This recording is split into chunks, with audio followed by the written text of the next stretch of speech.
टाकणार थोडेसे मसाले नॉर्मल जे आपले बघा, मी मॅगी मसाला टाकते, मला मॅगी मसाला खूप आवडतो. मॅगी मसाला, थोडा आपला किचन किंग मसाला आणि आपले मग थोडेसे घरचे पण मसाले टाकते. लाल चटणी पावडर, हळद आणि एकदम थोडासा आपला घरचा मसाला. मग त्यानंतर थोडीशी धना पावडर आणि हे मस्त होऊ देणार तेलात.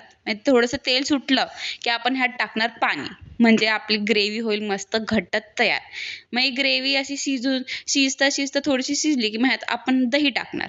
मग दही टाकल्यावर बघा आपली ग्रेव्हीला आली उकळी. मग मी हे कोफ्ते सोडले त्यात. आता आपली झाली भाजी तयार. मग बघा मित्रांनो, आता लगेच जेवायला घेणार. कशी झाली ना भाजी? काय भारी बाबा, खूप मस्त भाजी झाली मित्रांनो. बाबा भारी. रेस्टॉरंट आलेलं काय बघितलं, शेफ आहे ना तुझी दीदी. भारी शेफ आहे. मग इकडे चालू होती माझ्या मम्मी असं पप्पाची आणि आमची बिट्ट्याने थोडी पाठवलं असं. जेवणावर चर्चा. आणि आपण नुसतं आलं की खाल्लं की मोकळं आहे ना, बरोबर ना? बरोबर ना नेहा? मग आमची चर्चा झाल्यावर नेहाने सगळे भांडे नेऊन ठेवले बाहेर.